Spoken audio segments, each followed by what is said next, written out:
ॐ नमो भगवते वासुदेवाय। अथ चतुर्थोऽध्यायः। इति श्रुत्वा कथां दिव्यां विचित्रां कुम्भसम्भवः शुश्रूषु पुनराधेदं विशाखं विनयान्वितः। अगस्त्य उवाच देवसेनापदे देव विचित्रेयं श्रुता कथा पुनर्यन्यच्च महात्म्यं वद भागवतस्य मे। स्कन्द उवाच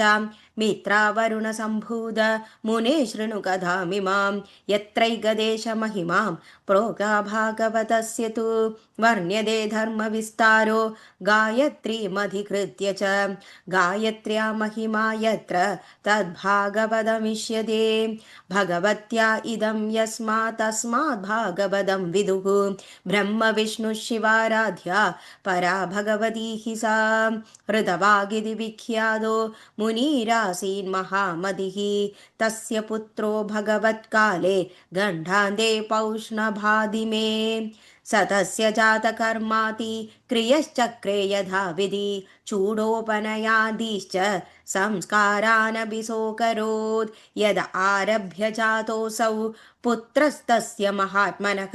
तद एवादस्य मुनिः शोकरोगाकुलोऽभवत् रोषलोभपरीतात्मा तथा मातापितस्य च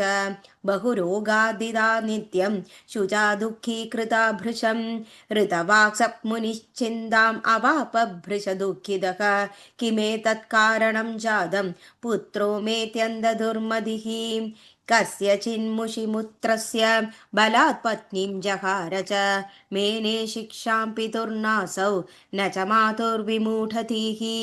ततो विषण्णचित्तस्सु हृतवागब्रवीदिदम् अपुत्रतावरं नृणां न कदाचित् कुपुत्रता पित्रौ पुपुत्रस्वर्यातान् निरये पादयत्यपि यावर्जीवेत् सदा पित्रोः केवलं दुःखदायकः पित्रोर्दुःखाय दिग्जन्म कुपुत्रस्य च पापिनः सुहृदां नोपकाराय नापकारवैरिणां धन्यास्ते मानवालोके सुपुत्रो यद्गृहे स्थितः परोपकाशशीलश्च पितुर्मातुर्सुखावहः कुपुत्रेण कुलं मष्टं कुपुत्रेण हतं यशः कुपुत्रेणेक चामुत्र दुःखं निरययातनाः कुपुत्रेणान्वयो नष्टो जन्म नष्टं कुभार्यया कुभोजनेन दिवसः कुमित्रेण सुखं कुतः। स्कन्द उवाच एवं दुष्टस्य पुत्रस्य दुष्टैराचरणैर्मुनिः तप्यमानो निशं काले गत्वा गर्गमपृच्छतः। ऋत उवाच भगवत्स्त्वामहं प्रष्टुम् इच्छामि वद तत्प्रभो ज्योतिशास्त्रस्य चाचार्य पुत्रदौशील्यकारणं गुरुशुश्रूषया वेद अधीता विधिवन्मया ब्रह्मचारि व्रतं च तीर्त्वा विवाहो विधिवत्कृतः भार्यया सह गार्हस्थ्य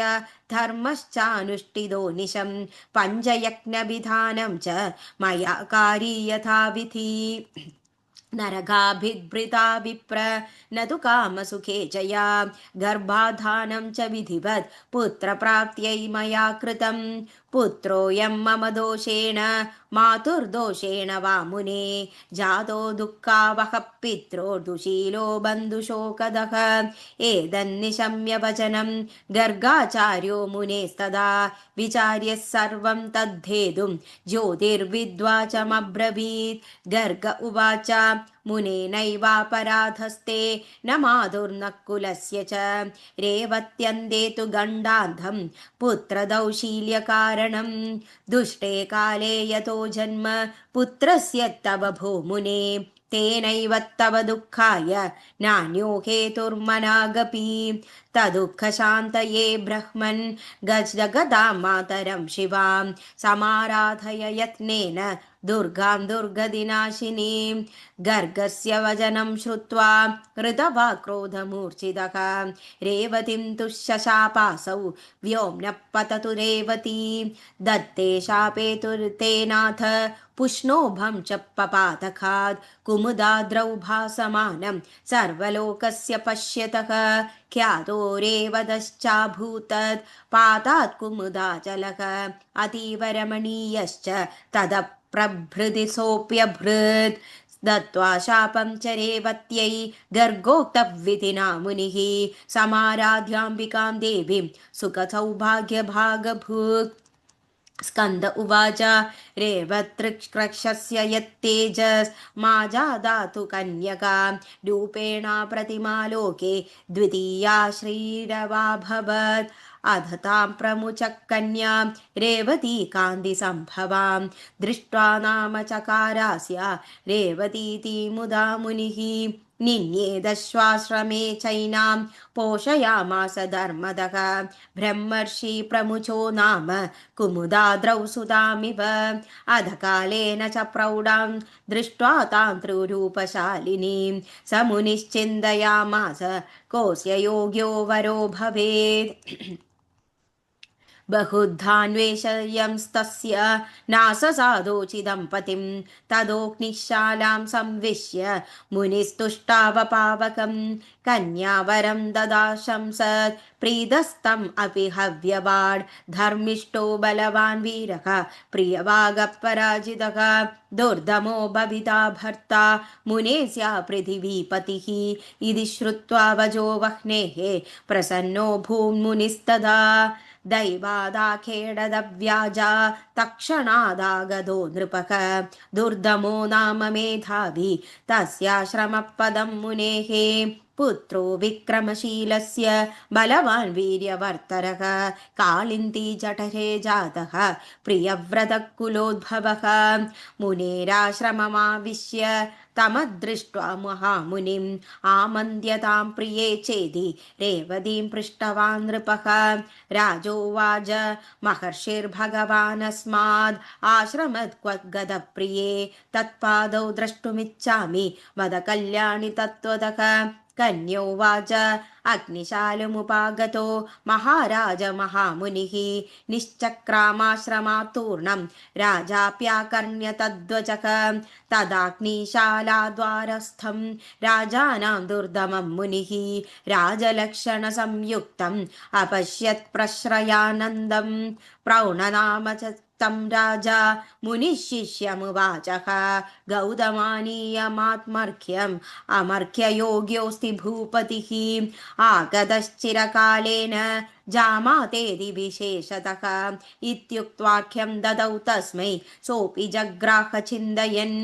मुनिरासनमासीनं गृहीतार्घ्यं च भूपतिम् आशीर्भिरभिनन्याद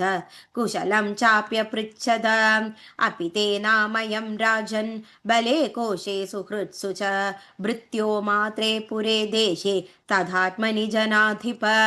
भार्यास्ति ते कुशलिनी यदः सावत्रैव तिष्ठति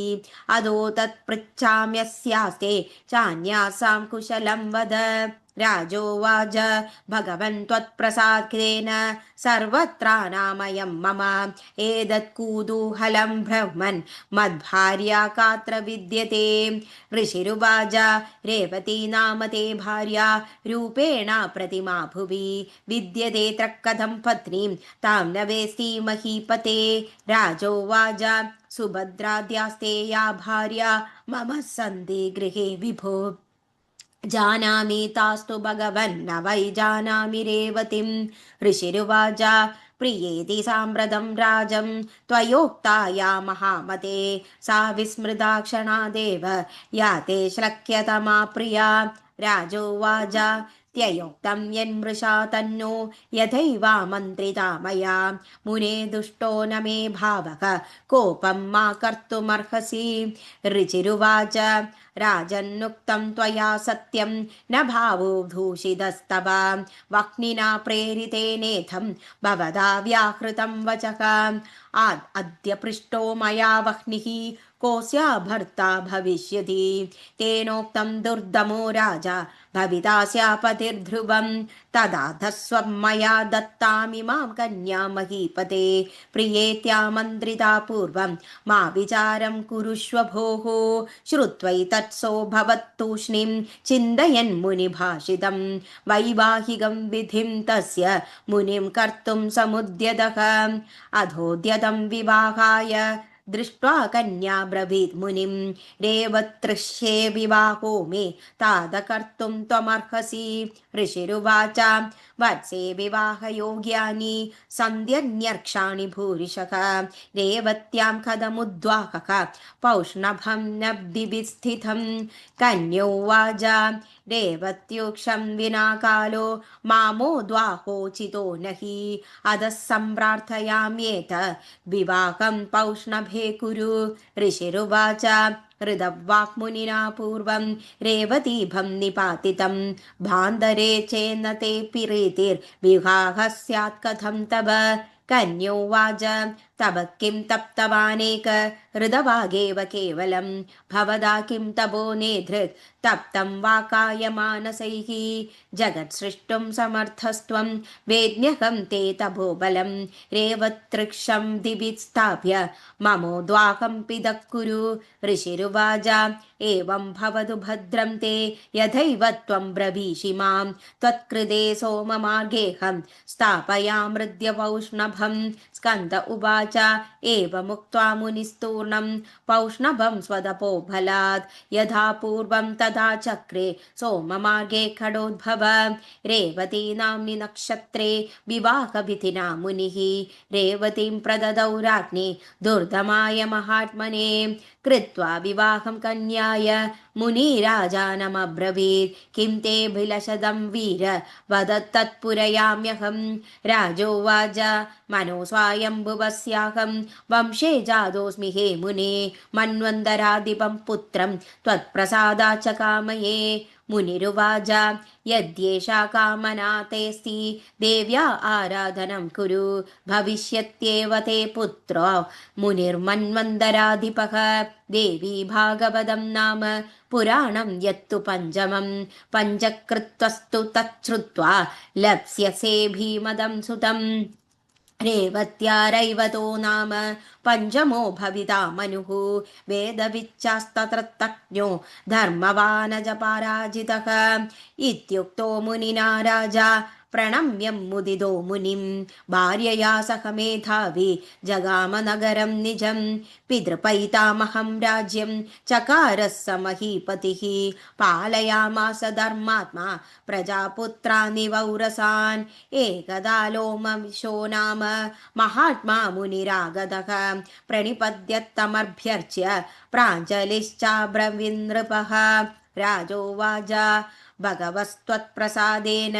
श्रोतुमिच्छामि भो मुने देवी भागवतं नाम पुराणं पुत्रलिप्सया श्रुत्वा वाचं प्रजाभर्तुः प्रीतः प्रोवाच लोमशः धन्योऽसि राजंस्ते भक्तिर्जाता त्रैलोक्यमातरी सुरासुरा नराराध्या या परा जगदम्बिका यस्यां चेद्भक्तिरुत्पन्ना कार्यसिद्धिर्भविष्यति अधस्त्वां श्रावयिष्यामि श्रीमद्भागवतं नृप यस्य श्रवणमात्रेण न किञ्चिदपि दुर्लभम् इत्युक्त्वा सुदेन ब्रह्मन् कदारम्भमदाकरोत् पञ्चकृत्वः सशुश्राव विधवद्भार्यया सह सप्तमे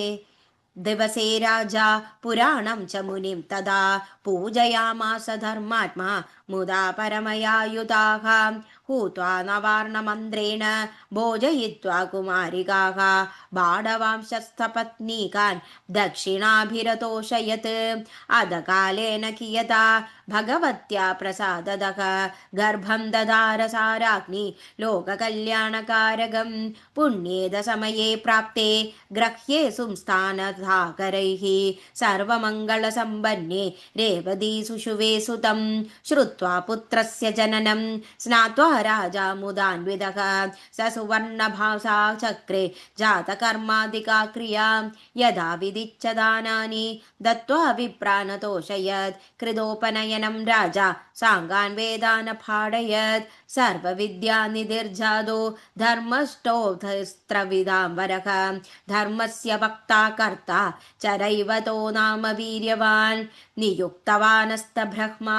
रैवदं मानवे पदे मन्वन्तरादिवः श्रीमान् गां शशासः स धर्मतः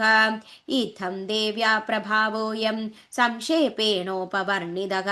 पुराणस्य च माहात्म्यं को वक्तुं विस्तरात् क्षमः सूत उवाच कुभयोनिस्तु माहात्म्यं विधिं भागवतस्य च श्रुत्वा कुमारं चाभ्यर्च्य स्वाश्रमं पुनराययौ इदं मया भागवतस्य विप्रा माहात्म्यमुक्तं भवतां समक्षं शृणोति भक्त्या पठतीह भोगान् भुक्त्वा किलान् मुक्तिमुपैति चान्दे इति श्रीस्कन्दपुराणे मानसखण्डे श्रीदेवी भागवतमाहात्म्ये चतुर्थोऽध्यायः। सर्वमङ्गलमङ्गल्ये शिवे सर्वार्थसाधके शरण्ये त्र्यम्बिके गौरी नारायणि नमोऽस्तुते।